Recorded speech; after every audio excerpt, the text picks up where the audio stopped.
Di sana kenapa WWF kemudian memfasilitasi kajian furniture, ternyata Jogja ini sudah penyedianya untuk furniture sudah cukup mampu gitu kan.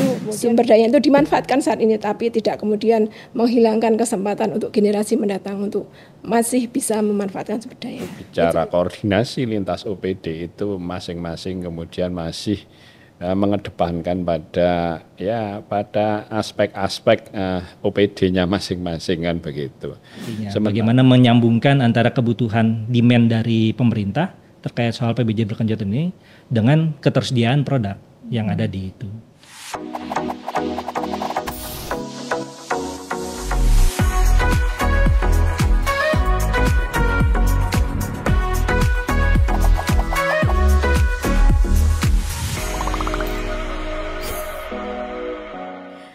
Halo pemirsa, dimanapun Anda berada, senang sekali saya Indria Sastrotomo bisa kembali hadir menjumpai Anda tentu saja dalam podcast Bestari, persembahan dari Dinas Lingkungan Hidup dan Kehutanan Daerah Istimewa Yogyakarta.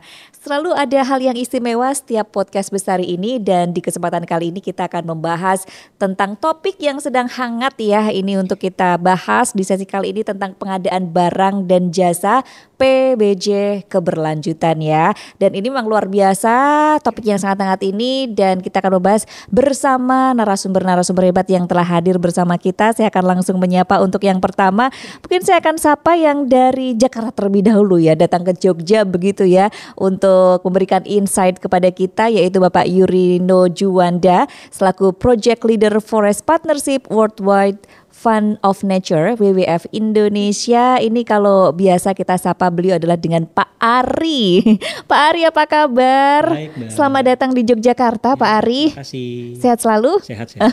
Baik, kemudian narasumber kita yang selanjutnya ini adalah Ibu Cahyani Alfiah SSI MSc. Beliau adalah Sekretaris Dinas Lingkungan Hidup dan Kehutanan Daerah Istimewa Yogyakarta. Bu Cahyani, apa kabar? Baik Mbak, sehat. Iya, ini tuan rumah yang nanti kita akan tanya-tanya ya. Jadi tentu saja kolaborasi ini dengan Pak Ari, nanti kita pengen tahu bagaimana kondisi terkini begitu ya di Indonesia terkait dengan pengadaan barang dan jasa berkelanjutan ini, dan tentu saja nanti di daerah istimewa Jakarta seperti apa, karena memang pemirsa, pembangunan global yang berorientasi pada pengadaan berkelanjutan ini memang sangat penting untuk kita terus dorong implementasinya di seluruh dunia ya, di Indonesia bahkan di Yogyakarta, di daerah istimewa Jakarta kita pengen tahu update terkini seperti apa, karena memang sudah ada perpresnya sendiri tahun 2018 dan juga 2021 di mana kita terkait dengan keputusan pusat tersebut, kita di daerah harus mengimplementasikannya begitu ya, dengan memperhatikan tentu saja 3 aspek yang sangat penting,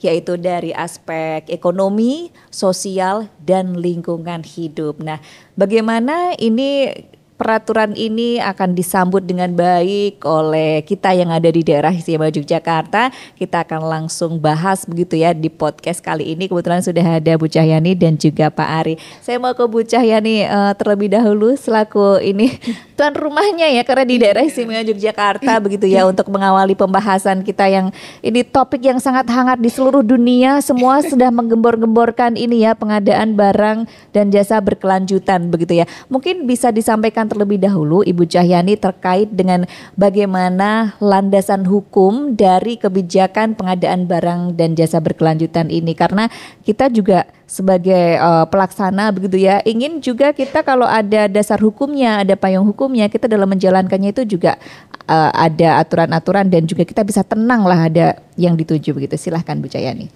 Ya, Assalamualaikum warahmatullahi wabarakatuh. Seperti tadi Mbak Indri disampaikan bahwa untuk landasan hukum tadi sudah disebutkan ada Perpres di pusat, Perpres nomor 16 tahun 2018, dan kemudian di perubahan itu nomor 12 tahun 2021. Nah, kemudian ditindaklanjuti di DIY dengan adanya penyusunan Pergub. Ya, peraturan gubernur, iya sudah, peraturan gubernur nomor 57 tahun 2023 tentang peta jalan berkelanjutan, dan itu nanti yang akan menjadi pedoman kita dalam implementasinya PBJ berkelanjutan di DIY. Wah, ini kita senang sekali di daerah istimewa Yogyakarta berarti sudah disambut dengan baik, dengan hangat, langsung ada pergubnya tahun 2023. Ini menarik sekali Bu Cahyani, kita akan bahas lebih lanjut nanti ya. Jadi kita sudah ada landasan hukumnya itu berarti sudah tenang gitu ya. Sudah nggih. Sudah ayam kalau kita warga Jogja Sudah ya, langsung begitu jalan ya. gitu. Sudah langsung jalan menyambut bagaimana keputusan pusat ini begitu ya. Baik, dan selanjutnya mumpung ada Pak Ari begitu ya. Beliau adalah jauh-jauh dari Jakarta ke Jogja. Kita pengen tahu bagaimana kondisi di Indonesia. Sebelum nanti kita akan membahas terkait dengan kondisi di daerah istimewa Yogyakarta, ini terkait dengan pengadaan barang dan jasa berkelanjutan di Indonesia ini, update terkininya seperti apa Pak Ari? Ya, terima kasih Mbak. Jadi ini Yogyakarta tuh menjadi salah satu hal yang unik gitu ya, karena ini menjadi salah satu provinsi yang termaju di dalam pelaksanaan atau implementasi pengadaan barang berkelanjutan. Jadi Perpresnya tadi sudah Bu Cayuni disebut, ada beberapa landasan hukum yang sudah tersusun gitu ya. Iya. Ada Perpres, terus kemudian juga sudah ada Permen PLHK-nya terkait soal masalah produk ramah lingkungan. Kemudian Di DIY sendiri di ada DIY sendiri sudah ada pergubnya ya? pergubnya, sudah ada peta jalannya. Jadi sudah cukup lengkap gitu. Iya. Sementara kalau misalkan di beberapa daerah yang lain, sayangnya itu belum seperti ini. Oh, baik. Jadi walaupun Perpresnya sudah dibuat sejak tahun 2018, tahun 2019, cuman masih implementasi di beberapa daerah itu masih belum cukup baik gitu, masih belum cukup berjalan dengan lancar. Nah, memang ini menjadi salah satu keunggulan Jogja dan bisa menjadi pionir dan bisa diadopsi oleh beberapa daerah-daerah yang lain kalau misalkan ternyata implementasi di Yogyakarta itu bisa berjalan dengan baik gitu. Wah, keren banget ya. Kita sebagai warga Jogja turut bangga Bu Cahyani dan juga Pak Ari karena ternyata memang Yogyakarta menjadi satu hal yang istimewa, trigger sebagai pionir tadi ya, yang bahkan daerah-daerah lain mungkin melakukan benchmarking mungkin ya terkait dengan penyambutan hangat pengadaan barang dan jasa berkelanjutan. Enaknya dipanjangin aja ya Pak daripada PBJ kayaknya enggak. Atau kita biasa menyebutnya itu PBJ berkelanjutan. Oh, PBJ berkelanjutan gitu aja ya. Baik. Ini memang menarik sekali di daerah istimewa Yogyakarta ini. Implementasinya kita pengen tahu Bu Cahyani, kondisi implementasi tentang PBJ berkelanjutan ini bagaimana Bu? Karena kan tadi sudah disambut dengan hangat gitu, ada pergub gitu.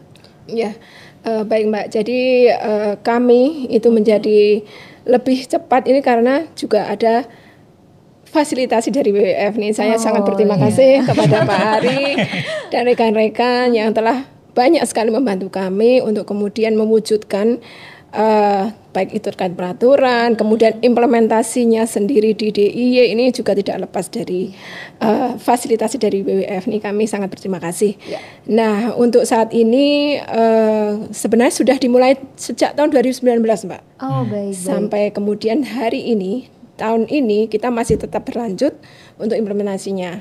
Nah, pada tahun 2019 kita sudah ada kajian terkait furniture. Jadi di sana kenapa WWF kemudian memfasilitasi kajian furniture, ternyata Jogja ini sudah penyedianya untuk furniture sudah cukup mampu gitu kan. Kemudian untuk menyediakan barang yang berkelanjutan untuk kayu gitu kan khususnya. Kemudian di tahun 2020 kita dari WWF itu ada sowan ke Pak Sekda, waktu itu masih Pak Aji gitu ya. Dan dari Pak Aji itu menyampaikan bahwa silahkan untuk lanjut kemudian menyusun peta jalannya. Nah, kemudian kami tindak lanjuti di tahun 2022 karena 2021 itu COVID, jadi kami tidak bisa melanjutkan. Kemudian 2022 kami menyusun peta jalannya. Nah, lanjut di 2023 pergubnya sudah tersusun. Nah, untuk saat ini setelah pergub tersusun di tahun 2024 ini setelah dilakukan semacam diseminasi pergub itu ke OPD DIY, seluruh OPD DIY. Jadi kami tujuannya agar semua tahu gitu barang apa yang berkelanjutan, kemudian termotivasi untuk kemudian pengadaan barang jasa itu berkelanjutan. Kemudian selain itu juga ada BIMTEK atau pelatihan kepada OPD DIY gitu kan, untuk bagaimana memilih gitu kan barang-barang jasa berkelanjutan. Kemudian selain itu kami juga melakukan ini Mbak, piloting. Jadi di sini sudah ada piloting terhadap pengadaan di 5 OPD dengan 3 produk yang kami tentukan untuk produk pertama. Nah, untuk selanjutnya nanti akan ada evaluasi, kemudian ada kajian-kajian lebih lanjut untuk meningkatkan produk-produk yang terkait barang berkelanjutan. Gitu. Wah, ini keren sekali ya kalau kita melihat ke belakang, ternyata inisiasi ini di DIY dari tahun 2019 gitu Iya, ya. iya. Wah, ini kita akan bahas lebih lanjut lagi. Saya juga pengen tanya tadi fasilitasi apa saja yang sudah dilakukan oleh WWF Indonesia sehingga sudah berjalan dengan baik begitu ya. Tapi sebelumnya kita akan jeda sebentar karena kita kedatangan tamu istimewa yang lainnya yang telah hadir bersama kita untuk membahas bagaimana pengadaan barang dan jasa berkelanjutan di daerah istimewa Yogyakarta. Baik, pemirsa, telah hadir bersama kita narasumber kita yang ketiga atau yang selanjutnya adalah Bapak Sinar Biat Nurjanat SE selaku Wakil Ketua Komisi B DPRD Daerah Istimewa Yogyakarta. Pak Sinar, apa kabar? Alhamdulillah. Sugeng Rawo Baik. di podcast Besari. Terima kasih, Ini Mbak. kita tadi pembahasan bersama Ibu Cahyani dan juga Pak Ari, ini sangat menarik ya, bahwasana memang PBJ berkelanjutan ini menjadi isu yang sangat hangat di dunia, di nasional, dan Ya. ini ternyata di daerah istimewa Yogyakarta ini sangat disambut baik. Bahkan sudah ada pergub ini tahun 2023 ya, tahun lalu begitu ya, yang inisiasinya ternyata dari 2019. Ada banyak fasilitasi yang telah dilakukan dari Ya. WWF Indonesia sehingga bisa terlaksana begitu ya adanya pergub. Ini memang sangat luar biasa ya, disambut dengan hangat oleh daerah istimewa Jakarta. Nah, Pak Sinar, saya mau langsung ke Pak Sinar begitu ya. Bagaimana Pak Sinar menanggapi sendiri ataupun melihat kebijakan dari pengadaan barang dan jasa berkelanjutan ini yang diterapkan secara nasional, karena sudah ada perpresnya di 2018 dan juga ada pembaruan di 2021 begitu ya. Menurut Bapak nih di DIY ini untuk mengejawantahkan arahan dari pusat tersebut bagaimana nih Pak Sinar? Ya, terima kasih Mbak. Ya, saya kira pengadaan barang dan jasa berkelanjutan ini memang sangat dibutuhkan dan diperlukan ya dalam rangka untuk kemudian lebih meningkatkan selain pelayanan pemerintah daerah, juga dalam rangka untuk lebih meningkatkan transparansi, keterbukaan ya, karena sekarang era informasi, keterbukaan, sehingga saya kira pengadaan barang dan jasa ini memang kemudian perlu untuk diseragamkan secara nasional kan begitu, yang mana saya kira tadi sudah disampaikan bahwa di DIY sudah ada pergub, tapi tentu juga perlu penguatan dari aspek payung hukum saya kira ya. Kalau bicara daerah ya tentunya peraturan daerah, yang mana peraturan daerah ini harapannya kemudian akan lebih menguatkan bagaimana pengadaan barang dan jasa berkelanjutan ini betul-betul bisa diimplementasikan, dilaksanakan oleh masing-masing setiap OPD ya sesuai dengan aturan perundangan yang ada, baik peraturan pusat, daerah, dan juga ditambahkan pelaksanaan teknis melalui peraturan gubernur. Saya kira kalau ini terus dilakukan ya, dilakukan monitoring, dilakukan evaluasi, saya kira ya ke depan juga akan bisa pertama mungkin meningkatkan efisiensi, kemudian yang kedua juga mengurangi kebocoran-kebocoran anggaran dan juga mengurangi ya tentunya korupsi ya. Harapannya tentu seperti itu, sehingga anggaran pemerintah daerah ini ya betul-betul bisa dimanfaatkan, diimplementasikan ya sesuai dengan apa yang sudah ditentukan ya. Ya sebisa mungkin ya implementasi pengadaan barang dan jasa ini ya betul-betul bisa mengefisienkan anggaran pemerintah daerah, yang mana dengan bisa lebih efisien, efektif, tidak mengurangi kemudian juga kualitas kan begitu, tetapi kemudian ya harapannya dengan efisien itu sisa atau silva dari anggaran pendapatan belanja daerah bisa dimanfaatkan untuk kegiatan-kegiatan program yang lainnya yang mungkin juga masih butuh support anggaran dari pemerintah daerah. Saya kira itu Mbak. Efisien, efektif ya, dan tentu saja memperhatikan 3 aspek ekonomi, sosial, dan lingkungan hidup ya Pak Sinar ya.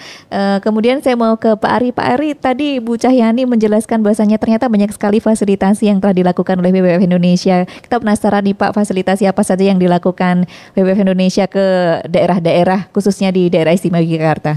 Oke, ya. Kalau ya tadi Bu Cahyani sudah sempat menyinggung kalau misalkan tahun 2019 itu kita mengadakan kajian Kajian soal ya. potensi furniture yang sudah tersertifikasi atau sudah ramah lingkungan gitu ya. Sudah berapa banyak dan berapa sih kebutuhan dari pengadaan barang yang ada di Pemda gitu. Dan ternyata berdasarkan dari hasil kajian tersebut tercukup itu produk-produk ramah lingkungan yang sudah ada gitu ya di Pemda DIY yang ada di wilayah DIY dari produsen dan penyedianya itu untuk diserap sebagai salah satu bentuk dari pengadaan barang dan jasa yang harusnya diserap oleh Pemda. Jadi sebenarnya kita sudah tidak terlalu khawatir lagi dari hal tersebut. Jadi kemudian dari situ akhirnya berdasarkan dari kajian itu kita sowan lah, tadi sempat disinggung sama Bu Cahyani ke Pak Sekda untuk mensosialisasikan atau melaporkan bahwa oh nih hasil kajian kayak begini dan bagaimana tanggapan dari Pak Sekda. Untungnya, bagusnya itu Pak Sekda tuh menyambut dengan wah ini menarik nih. Disebut baik ternyata ya, sudah Pak siap Sekda. ternyata ininya dan mungkin ngelihat juga bahwa sudah ada peraturan-peraturan yang sudah cukup menjadi landasan hukum di penerapan PBJ berkelanjutan ini dan ngelihat bahwa ketersediaan barangnya juga sudah cukup gitu. Pak Sekda kemarin tuh minta kita untuk coba deh diimplementasikan di mana di Jogja gitu, di Pemda DIY. Nah kemudian mulailah kita berkonsultasi dengan DLHK, DIY karena kemarin tuh pas di tahun 2020-an ketika kita beraudiensi dengan Pak Sekda meminta kita untuk berkoordinasi dengan DLHK karena bicara soal masalah produk ramah lingkungan. Nah dari sana akhirnya kita merancang beberapa kegiatan berdasarkan hasil konsultasi dengan DLHK kemarin. Mulai ada training tentang pemahaman terkait soal masalah PBJ berkelanjutan itu sendiri. Terus kemudian bukan hanya training kepada ASN-nya tapi juga training kepada para penyelenggara, aktor-aktor pengadaannya. Ada PA, KPA dan sebagainya kayak gitu. Terus kemudian juga kita melakukan piloting. Awalnya itu piloting uji coba. Kalau misalkan tadi Bu Cahyani bilang di 5 OPD sebelumnya, tapi sebelum kita melakukan piloting di 5 OPD, kita melakukan pilotingnya itu atau uji cobanya itu di DLHK. Oh di DLHK dulu untuk Persis, pertama kalinya untuk pertama ya? kalinya. Untuk produknya itu produk kertas. Jadi ada satu aturan di Permen KLHK itu nomor 5 tahun 2019 yang bicara produk-produk ramah lingkungan itu apa saja. Sudah ditetapin sebenarnya. Jadi ada 9 produk. Apa saja? Mulai dari kertas, terus furniture yang tersertifikasi ASFLK, kemudian juga ada AC, biasa tuh kita pakai AC, ada lambang bintangnya tuh, scam, nah itu yang sudah hemat energi. Terus kemudian juga folder, Bindex itu ternyata juga ada yang tersertifikasi produk ramah lingkungan. Terus ada semennya juga ternyata sudah ada semen yang tersertifikasi ramah lingkungan. Seperti kayak gitulah. Jadi ada 9 produk yang sudah ditetapkan oleh KLHK sejak tahun 2019 dan kemarin tuh di awal kita mencoba untuk menguji coba di DLHK itu untuk satu produk saja dulu gitu. Pengujiannya berapa lama ya waktu itu? Kenapa? Pengujian yang di DLHK berapa lama waktu itu Pak Ari? Sekitar 3 bulan. 3 bulan ya? Ya, jadi mulai dari ngerancang teman-teman DLHK tuh kemarin ngerancang perencanaan pengadaan untuk kertasnya itu seperti apa, terus implementasinya seperti apa, kemudian kita lakukan monitoring dan evaluasinya. Nah, berdasarkan dari piloting itu di DLHK, kemudian kita laporan lagi lah ke Pak Sekda. Nih hasilnya seperti ini di DLHK. Dan ngelihat oh ini cukup baik nih untuk di DLHK pilotingnya. Ternyata bisa diimplementasikan di DLHK. Ada sekitar ya 70-80% tuh bisa diserap gitu kertas-kertas ramah lingkungan. Ya udah kita coba naikkan lagi. Ada kebutuhan untuk membuat peta jalan. Bagaimana PBJ berkelanjutan ini bisa diimplementasikan di pemerintah DIY. Kemudian ya udah kita memfasilitasi untuk pembuatan roadmap-nya atau peta jalannya, tapi juga dibantu oleh teman-teman dari seluruh OPD. Kita buat tim penyusun roadmap namanya. Itu dibentuk berdasarkan SK Gubernur. Tim penyusun roadmap itu yang tadi Bu Cahyani bilang itu akhirnya selesai di tahun 2022 ya untuk roadmapnya itu. Nah berdasarkan dari penyusunan roadmap tersebut, roadmapnya sudah jadi, kemudian kita launching. Karena roadmapnya untuk PBJ berkelanjutan ini kan sebenarnya sasarannya bukan hanya ke Pemda ya, bukan hanya ke ASN maksudnya, bukan hanya ke OPD. Tapi ada target yang berikutnya adalah kita juga harus memastikan ketersediaan barang-barang atau produk-produk ramah lingkungan. Artinya dari produsennya, dari penyedianya, maksudnya dari pengusaha-pengusahanya itu sudah siap untuk menyediakan produk-produk ramah lingkungan. Jadi kemudian kita juga berkonsultasi lah ke teman-teman di asosiasi pengusaha furniture atau produk-produk ramah lingkungan yang lain. Kita launching bersama mereka untuk mensosialisasikan bahwa kita ini sudah ada di Pemda nih terkait soal masalah peta jalan ini. Waktu itu bahkan dihadiri oleh Ketua Kadin DIY, Gusti Mangkubumi ya. Untuk launchingnya.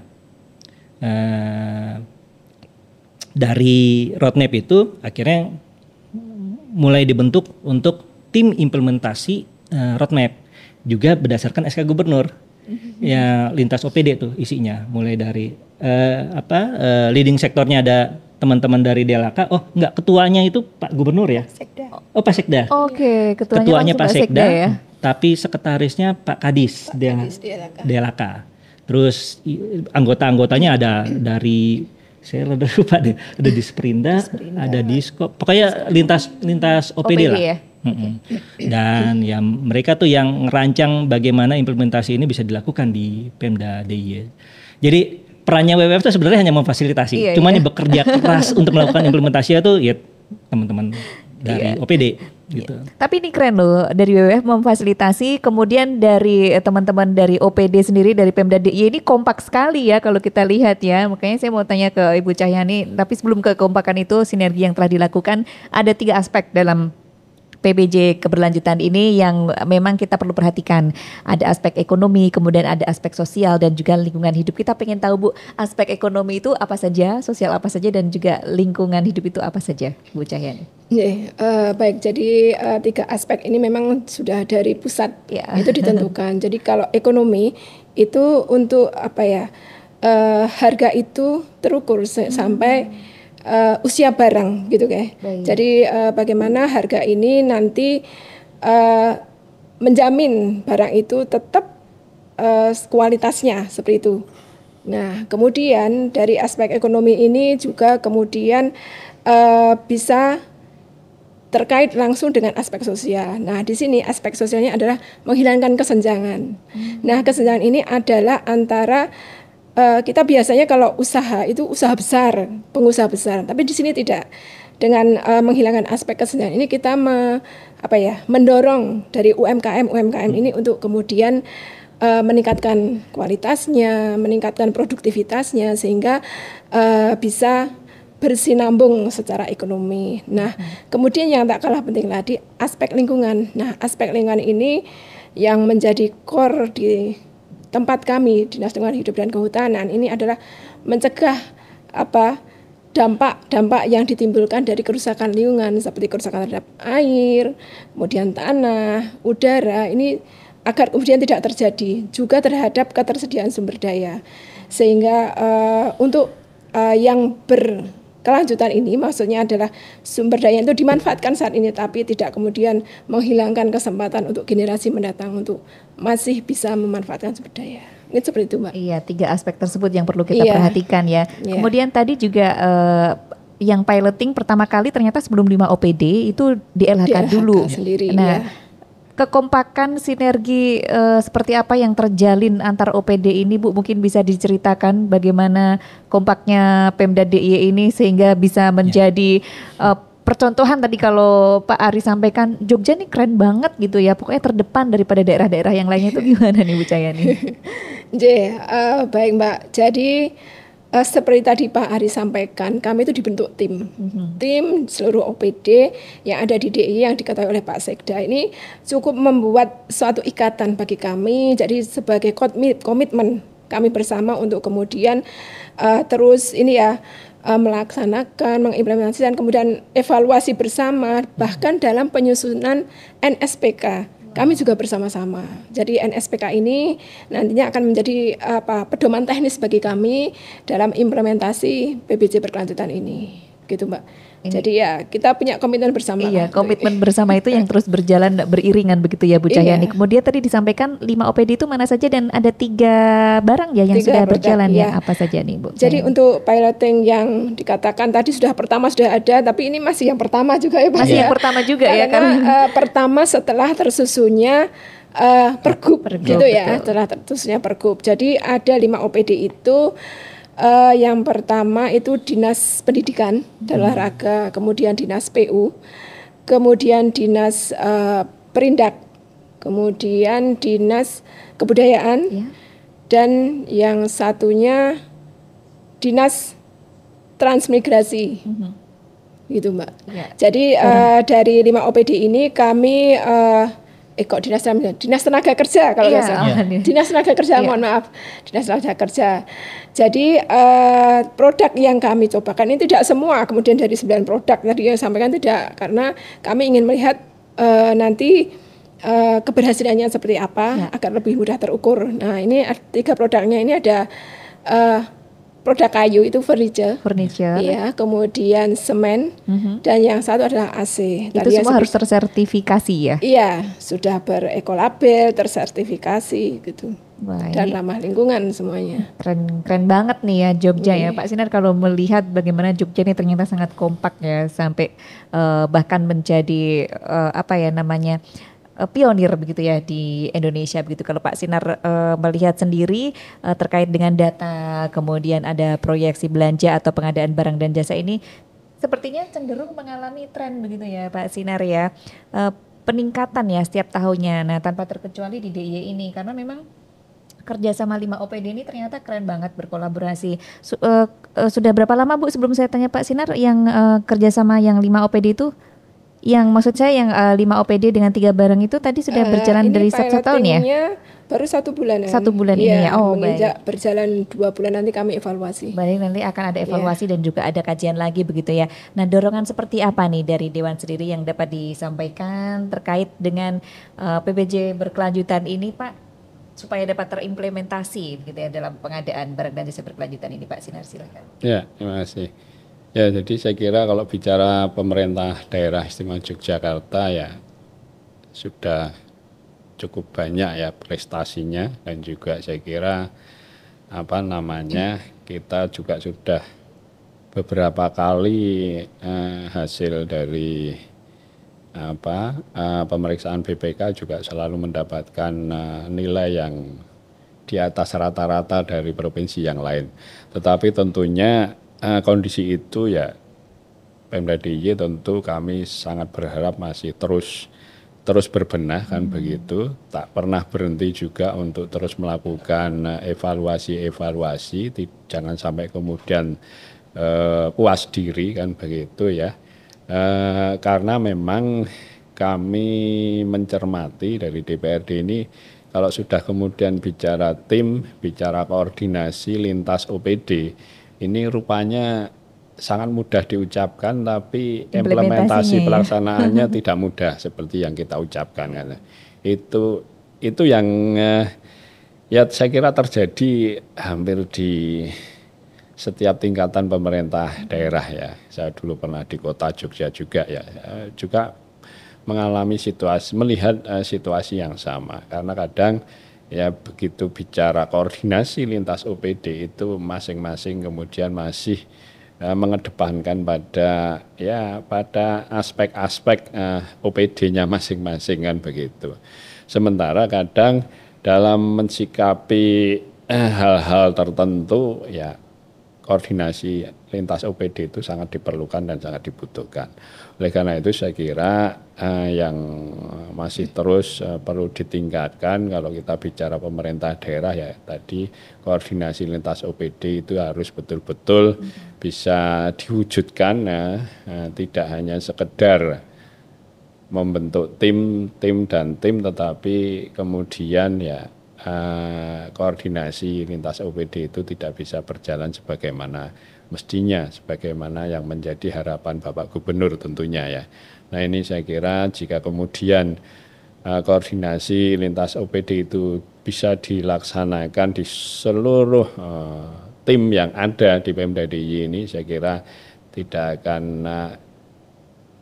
mengalami sesuatu hal yang sulit bagi pemerintah daerah istimewa Yogyakarta untuk bisa melaksanakan dan mengimplementasikan apapun kebijakan-kebijakan pemerintah pusat yang kemudian harus dilaksanakan oleh pemerintah daerah. Saya kira DIY cukup termasuk daerah yang sangat cepat dalam melaksanakan dan mengimplementasikan kebijakan-kebijakan pemerintah pusat, dan itu ya saya kira terbukti bahwa banyak daerah-daerah lain yang selalu belajar di DIY ya, karena Jogja ini juga kota pendidikan, kota budaya yang mana pemerintahannya juga mempunyai karakter sesuai dengan kultur wilayah budaya Jogja, yang mana ya ini yang menjadi landasan dasar pemerintah DIY itu menjadi pemerintahan yang tertib, yang bersih, yang kemudian ya bisa menjadi contohnya pemerintah daerah lainnya. Saya kira itu, Mbak. Ya, ini keren sekali ya. Pokoknya selalu bangga deh sama Jogja. Baik, Pak Ari, kalau kita lihat nih ya, bahwasanya goalsnya memang tidak hanya OPD begitu yang PPJ berkelanjutan. Ada tadi disampaikan Pak Ari juga bahwasanya nantinya kalau nanti demand-nya meningkat, ini produsennya, penyedia barang itu juga harus siap begitu ya. Apa yang harus kita lakukan khususnya di DIY ini untuk mengoptimalisasi keberhasilan PPJ berkelanjutan ini, Pak Ari? Oke, ya. Yang menarik kan sebenarnya implementasi ini juga harus jadi gini, implementasi yang sampai saat ini berlangsung untuk terkait soal PBJ berkelanjutan itu kan sebenarnya belum menjadi salah satu program kerja atau rencana pembangunannya di pemerintah DIY gitu ya. Jadi di RPJMD itu belum ada. Nah, kita sih berharap atau berupaya untuk mendorong bersama-sama gitu dengan teman-teman dari Pemda, gimana caranya supaya program PBJ berkelanjutan ini bisa menjadi salah satu program yang muncul di rencana pembangunan jangka menengah daerah. Dari situ kan sebenarnya menjadi pasti bahwa ini memang harus diimplementasikan, ini memang harus dijalankan gitu proyek ini, sehingga kita bisa menjadi yakin bahwa pembangunan berkelanjutan yang ada di Yogyakarta tuh bisa terus berlangsung. Kalau tidak salah bahkan rencana pembangunan berkelanjutan di DIY itu sudah ada ya, kalau tidak salah. Itu kan, kenapa? Ini kebetulan RPJMD ini sekarang baru dibahas di DPRD. Baru dibahas ya. Nah, itu menarik. Pas momennya ini ya. Persis, itu dia. Nah, itu kan modal dasar ya sebenarnya. Ketika ada rencana pembangunan berkelanjutan yang muncul di DIY itu, sehingga dia menjadi salah satu modal untuk bagaimana kita mengimplementasikan PBJ berkelanjutan di DIY. Yang kedua ya memang memastikan para penyedia dan produsennya itu bisa siap untuk masuk di dalam pengadaan barang pemerintah gitu. Pencenderungannya sayangnya kalau sampai sekarang ya sudah banyak ada penyedia dan produsen yang tersertifikasi di Yogyakarta. Cuman sampai saat ini belum masuk ke dalam kegiatan-kegiatan pengadaan publik di pemerintah daerah. Jadi produk-produk yang mereka miliki itu yang sudah tersertifikasi ya diekspor. Oh baik. Jadi tidak diserap oleh Pemda, oleh pemerintah daerah di dalam pengadaannya. Ya misalkan SVLK dan lain sebagainya. Sehingga koneksivitas antara Pemda dan penyedia dan produsen itu harus terbangun sebenarnya. Dan itu yang salah satu yang juga satu kegiatan yang ada di roadmap yang tadi saya sempat singgung itu muncul tuh. Bagaimana membangun kesinergian antara Pemda dan produsen dan penyedia itu terjadi. Karena kan kalau nggak ada komunikasi kita nggak pernah tahu ya. Iya benar tuh Pak Ari. Ternyata Pemda tuh butuhnya segini, cuman ya selalu diekspor aja kan jadinya nggak nyambung sebenarnya antara daripada itu. Diekspor mending diserap sendiri gitu ya kan. Persis. Nah itu yang juga menjadi salah satu tantangan dan juga harus coba itu diimplementasikan nantinya. Bagaimana menyambungkan antara kebutuhan demand dari pemerintah terkait soal PBJ berkelanjutan ini dengan ketersediaan produk yang ada di itu. Yang lainnya memang ya terkait kebijakan sudah banyak memang atau sudah cukup lengkap dalam tanda kutip kebijakan-kebijakan nasional yang bisa menjadi dasar pelaksanaan PBJ berkelanjutan di Indonesia. Ada Perpres, ada Permenalka dan sebagainya. Cuman aturan khusus terkait soal PBJ berkelanjutan itu tidak ada di nasional. Sekarang itu sedang dibahas sama teman-teman LKPP, sedang diajukan juga ke teman-teman DPR. Jadi mengacunya untuk PBJ berkelanjutan sekarang kita tuh masih gamang. Aturannya mana? Sampai sekarang tuh masih aturan yang sudah muncul ya tentang bagaimana penyerapan komponen dalam negeri TKDN itu harus memprioritaskan komponen produk-produk dalam negeri dan sebagainya. Tapi terkait soal masalah PBJ berkelanjutan itu tidak ada. Nah itu yang mungkin juga harus menjadi salah satu dorongan yang harus muncul nantinya, aturan khusus terkait soal masalah berkelanjutan, sehingga beberapa pemerintah daerah ya seperti Jogja gitu, ketika ingin mengimplementasikan itu di wilayahnya masing-masing, acuannya jadi jelas, indikatornya jadi jelas. Oh ini aturannya ke sini, indikatornya kayak begini dan sebagainya. Ya mudah-mudahan sih bisa cepat terrealisasi gitu ya, ada aturan khusus terkait soal PBJ berkelanjutan di Indonesia nantinya.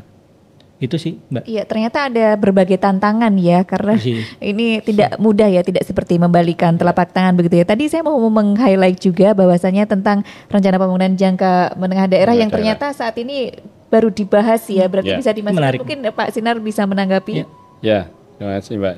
Ya kebetulan sekarang ini di DPRD sedang membentuk panitia khusus ya. Yang mana panitia khusus ini ketugasannya adalah membahas mengenai RPJMD ya, RPJMD 5 tahunan. Nah saya kira yang disampaikan oleh Pak Ari tadi, saya kira ya ini sudah harus menjadi bagian dari perhatian dan bentuk keseriusan dari pemerintah daerah.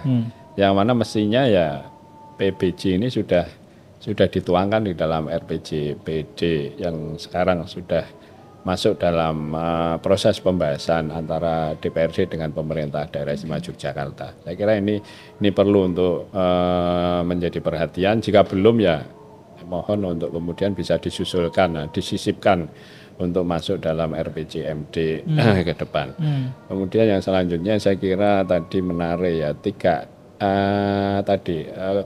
koneksitas ya. Jadi tim ini saya kira ya yang mungkin harus juga menjadi perhatian yang lebih serius dan fokus, saya kira koneksitas tadi.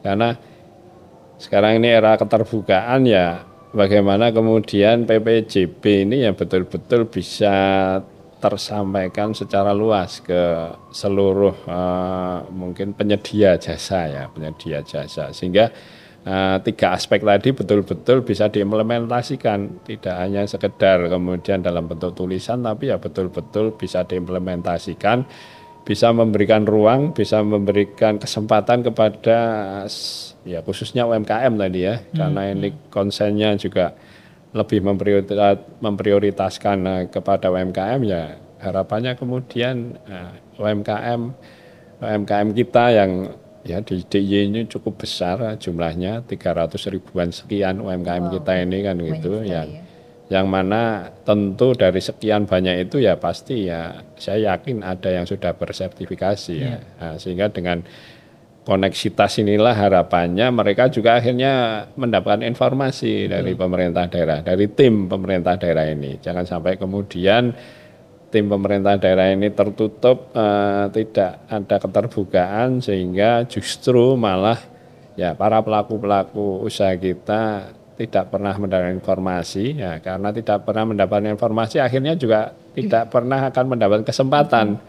Justru mungkin yang mendapatkan kesempatan karena dapat informasi umpamanya malah dari UMKM atau penyedia jasa dari luar daerah istimewa Yogyakarta. Saya kira ini yang harus menjadi perhatian dan skala prioritas ya, koneksitas antara tim pemerintah daerah dengan para pelaku usaha kita di DIY ini ya harus kemudian dibuka, diberikan ruang sehingga ya harapannya ya Jogja ya untuk Jogja kita sendiri kan gitu, bukan Jogja untuk orang lain kan begitu. Karena kita tentu, saya sebagai anggota DPRD tentu juga punya komitmen, punya kepentingan ya sebisa mungkin ya pengadaan barang dan jasa itu ya harus untuk kepentingan mengangkat para penyedia jasa di wilayah daerah istimewa Yogyakarta itu sendiri. Ya, saya kira itu Ya, Mbak. koneksitas sangat penting ya dari Jogja untuk Jogja, dan nanti goalsnya kan kalau penyerapan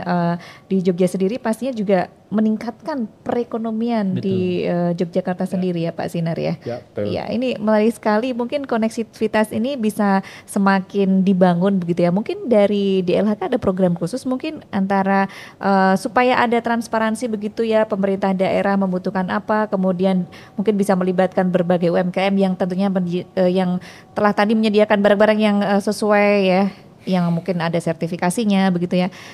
Langkah-langkah apa yang sudah dilakukan dari DLHK ini, Bu Cahyani?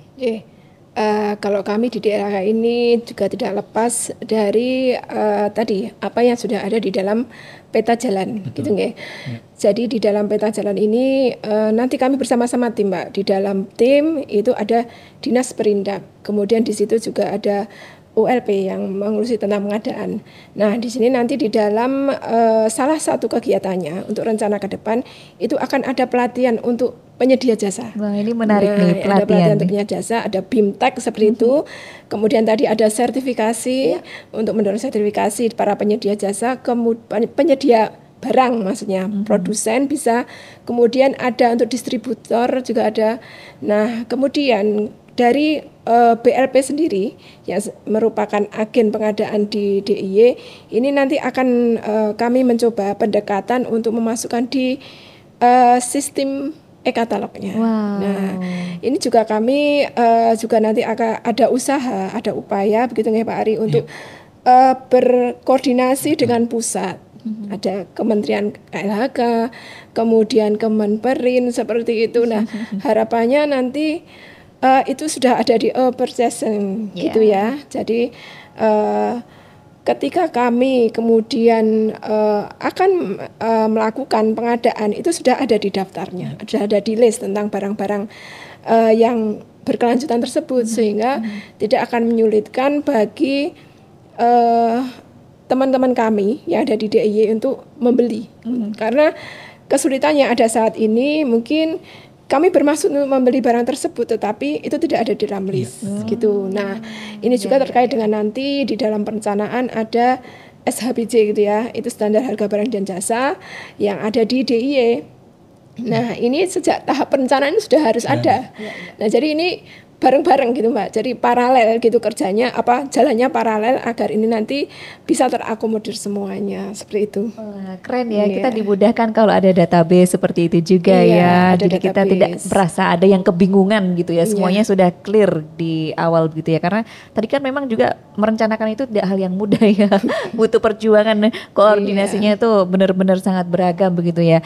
Oke, dan kedepannya nih Pak Ari, ini apakah untuk pengadaan barang jasa berkelanjutan ini targetnya nih apakah hanya pemerintah daerah saja atau mungkin nanti ke depannya ada wacana ini untuk sektor swasta Pak Ari? Oh, kalau PBJ berkelanjutan itu untuk seluruh ya sebenarnya. Untuk kalangan ya. Pemda, sektor swasta dan sebagainya. Makanya ya implementasinya memang harus dilakukan ke berbagai sektor gitu ya. Cuman kan memang problemnya sampai sekarang tuh istilah PBJ berkelanjutan itu sendiri kan tidak terlalu meluas gitu ya. Betul. Kayak masih ada yang apa sih PBJ berkelanjutan gitu, atau produk itu apa aja gitu. Nah, itu yang memang sosialisasi itu yang harus dibangun. Sehingga orang juga ngerasa bahwa kita harus melakukan atau mengimplementasikan PBJ berkelanjutan karena masalah ya ini kan global warming dan sebagainya gitu. Ada climate change dan sebagainya. Itu kan dasar kenapa implementasi PBJ berkelanjutan itu harus dilakukan. Nah, problem yang lain juga mungkin karena tidak ada sosialisasi. Padahal kita sudah membeli misalkan lampu LED, itu hemat energi. Kita sudah membeli AC yang sudah ada skemnya, sudah ada ramah lingkungannya. Cuman kita ngerasa itu barang biasa gitu. Itu bukan produk ramah lingkungan. Nah, itu kan yang juga harus disosialisasikan bahwa ini teman-teman ini sudah berupaya untuk mengimplementasikan ternyata sudah mencoba untuk melakukan upaya itu sebenarnya dengan membeli berbagai macam produk itu. Nah, implementasi PBJ berkelanjutan ini memang bukan hanya untuk Pemda jadinya, tapi juga untuk masyarakat, tapi juga untuk sektor swasta, kantor-kantor, beberapa kantor juga bahkan kalau yang saya tahu sudah ada solar panel untuk ininya. Itu kan salah satu upaya ya untuk ngomongin soal produk ramah lingkungan yang seharusnya mereka lakukan. Kolaborasi antara tiga pihak ini memang harus terjalin gitu, antara pemerintah daerah, pemerintah gitu, terus juga dengan sektor swasta dan masyarakatnya. Sosialisasi terkait soal PBJ berkelanjutan itu bisa dilakukan dan bisa berjalan gitu. Iya, karena masyarakat suka nggak sadar, misalnya udah AC-nya yang udah ramah lingkungan ternyata ya udah dibeli gitu, suka nggak sadar. Persis. Atau beli tisu, ternyata tisunya udah ada eco-labelnya. Oh, oke. Atau bahkan baju, sekarang baju tuh udah ada yang serat bambu misalkan, yang sustainable ya, persis. Yang semuanya bisa. Cuman kan kadang term soal masalah produk ramah lingkungan tuh selalu dikaitkan dengan produknya mahal. Tadi Bu Cahya ini bilang ya EcoPrint tuh kalau di Jogja tuh lagi hits banget. Persis. Ya itu kan yang membuat keengganan orang untuk membeli produk ramah lingkungan karena masalah harga yang tinggi gitu ya. Ya kalau misalkan mau jujur memang iya. AC yang ramah lingkungan dengan AC yang tidak ramah lingkungan pasti lebih mahal yang mahal ya. Kulkas gitu pasti lebih mahal kulkas yang ramah lingkungan yang sudah ada eco-labelnya atau LED gitu. Cuman kalau misalkan kita lihat dari usia dengan jangka waktu pemakaiannya ya bisa jadi lebih murah tuh karena lebih awet dan lebih berkontribusi terhadap lingkungan dan sebagainya. Mungkin ini yang perlu kita berikan informasi kepada masyarakat luas ya. Udahlah mahal di depan nggak apa-apa, mahal dikit, tapi kan jangka panjangnya. Jadi pertimbangannya itu ya, masalah harga. Aduh mahal nih, nggak mau gitu. Kayaknya selisih kalau misalnya LED ya selisih 10.000, 20.000 tuh kayak penting gitu. Padahal itu untuk jangka panjang dan juga untuk ramah lingkungan. Padahal kan itu juga untuk anak cucu kita ke depannya begitu ya. Persis. Iya. Ini memang menarik sekali ya kita kalau membahas ternyata masyarakat ini misalnya saya sendiri begitu ya, ini ya ternyata sudah menggunakan produk-produk yang eco-friendly tanpa saya sadari. Persis, betul.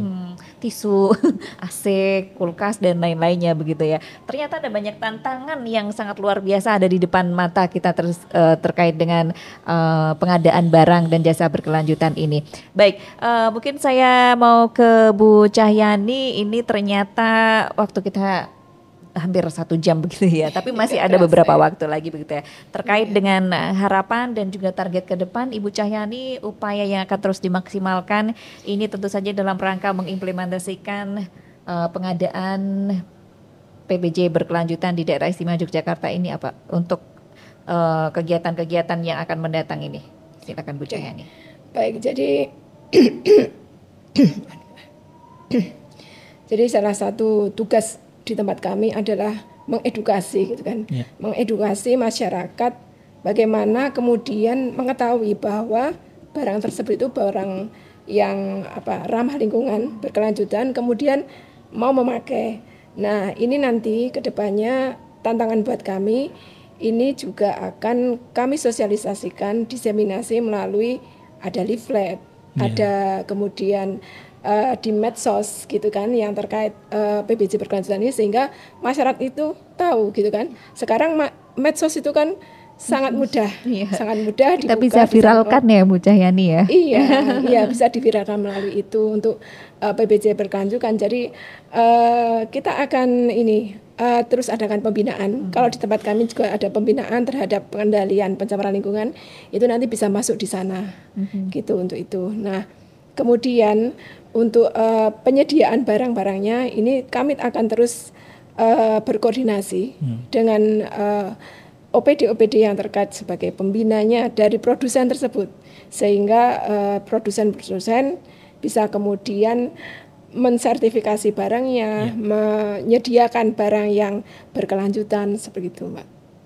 Keren ya, ini semoga nanti diberikan kelancaran ya Bu Cahyani terkait dengan program-program dan ini bisa menjadi tren khususnya ini bagi masyarakat di Yogyakarta, tidak hanya pemerintah daerah, swasta, tapi semuanya itu bisa jadi tren tersendiri. Saya bangga kalau memakai produk-produk eco-friendly begitu ya, dan tentunya ini buatan dari Jogja gitu ya. Seperti Pak Sinar sampaikan, Jogja untuk Jogja begitu ya. Kalau dari Pak Sinar, komitmen dari Dewan sendiri terkait dengan terus mensupport begitu ya terkait dengan pengadaan barang jasa berkelanjutan ini apa saja nih Pak, harapan kedepannya juga? Ya, saya kira PBJ berkelanjutan ini saya kira sangat menarik ya, dan tentu ya ini memberikan sebuah harapan baru, harapan baik bagi semuanya ya, baik pemerintah daerah selaku pemakai barang dan jasa, dan juga para penyedia kan begitu. Karena saya kira dengan adanya PBJ berkelanjutan ini ya masing-masing juga akan sama-sama mendapatkan sebuah kepastian ya, kepastian berkesempatan kan begitu ya, kesempatan khususnya pihak swasta semua mempunyai kesempatan yang sama jika kemudian memang memenuhi kriteria tertentu, salah satunya tadi bersertifikasi, kemudian juga mungkin sudah ber-e-katalog. Nah, saya kira sistem pengadaan barang dan jasa seperti ini saya kira ya ke depan memang harus semua melaksanakan pola-pola pengadaan barang dan jasa yang seperti ini ya. Ini juga saya kira dalam rangka untuk ya lebih memberikan kompetisi yang sehat, yang baik, juga dalam rangka untuk memacu para penyedia barang dan jasa yang mungkin sampai hari ini yang namanya sertifikasi belum dianggap menjadi sebuah kebutuhan, belum dianggap sesuatu hal yang penting kan begitu. Nah, ke depan saya kira ini juga PBJ berkelanjutan ini juga saya kira akan memberikan dorongan semangat, dorongan untuk berkompetisi para penyedia barang dan jasa ke depan saya kira.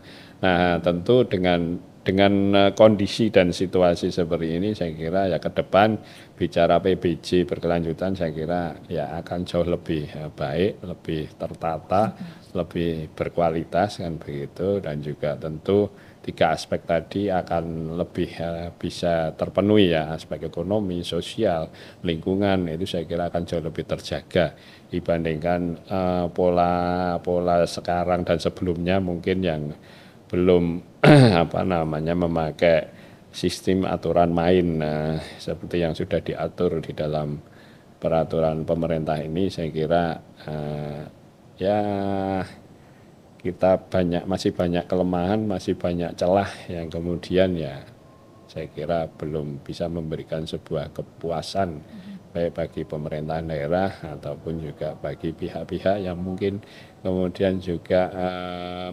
mendapatkan mungkin bantuan hibah berupa alat, berupa barang yang melalui program-programnya pemerintah daerah istimewa Yogyakarta. Ke depan saya kira kita akan menyajikan ya suatu produk yang terbaik baik untuk pemerintah daerah sendiri ataupun kepada masyarakat ya. Terkait dengan PBJ berkelanjutan ini. Saya kira itu Mbak. Iya, ini menarik ya, menyemangati juga teman-teman untuk penyedia barang dan jasa supaya lebih semangat untuk melakukan sertifikasi begitu ya, supaya nanti bisa masuk e-katalog. Kalau sudah bersertifikasi dan sudah masuk e-katalog ini insya Allah semuanya akan jauh dipermudah begitu ya Bu Cahyani ya.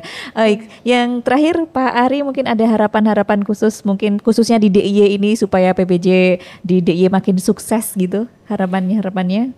Oke, ini mungkin berawal dari apa yang kita rasakan dulu gitu ya. Jadi misalkan ya sekarang ini suhu makin panas, kita merasa kepanasan, atau bahkan nih kok curah hujan tuh makin nggak beraturan, atau macam-macam lah yang kita rasain, banjir dan sebagainya. Itu kan berawal dari kerusakan yang kita buat gitu, yang manusia buat gitu, terkait sama masalah lingkungan dan sebagainya, deforestasi dan sebagainya. Yang sudah saatnya mungkin kita juga harus mulai aware terhadap masalah itu dan mulai peduli dengan lingkungan sekitar kita, terutama lingkungan hidup gitu ya. Nah, PBJ berkelanjutan ini menjadi hanya salah satu bentuk terkait bagaimana kita mencoba untuk peduli lah terhadap lingkungan hidup kita, terhadap konservasi kita. Menggunakan produk-produk ramah lingkungan ya walaupun lebih mahal sedikit, tapi kan kalau misalkan dinilai secara ekonomi ya mungkin nilainya menjadi lebih murah dibanding untuk kehidupan kita masing-masing gitu ya, untuk bahkan anak cucu kita nantinya. Ya, ini kan sebagai salah satu upaya bagaimana kita mencoba mencari solusi terkait soal apa yang kita alami sekarang gitu. sehingga kedepannya itu ini bisa kita minimalisir lah dampak-dampak yang kita alami sekarang gitu. Curah hujannya juga jadi lebih teratur dan sebagainya. Ya mudah-mudahan itu juga menjadi bisa dilihat sama orang banyak gitu, bukan hanya pemerintah. Ini lagi-lagi ya saya bilang ini kolaborasinya bukan hanya pemerintah yang harus melakukan ini, tapi harus ada kerja bareng, harus ada kerjasama antara pemerintah, pengusaha-pengusaha, perusahaan-perusahaan dan masyarakat untuk melihat ini sebagai salah satu upaya untuk peduli terhadap lingkungan kita. Ya aturan kalau misalkan dari pemerintah perannya sudah pasti membuat regulasi-regulasi yang sesuai dengan kepentingan atau berpihak gitu ya terhadap lingkungan hidup misalkan. Ya kalau misalkan perusahaan-perusahaan ya gimana caranya mereka melakukan eksplorasi terhadap sumber daya alamnya ya tidak semena-mena atau harus berkelanjutan. Sudah juga ada sebenarnya panduan-panduannya terkait soal hal itu. Begitu juga dengan masyarakatnya. Ya bagaimana mereka mencoba untuk mengkonsumsi produk-produk yang juga harus ramah lingkungan dan sebagainya. Tiga pihak itu yang mungkin juga harus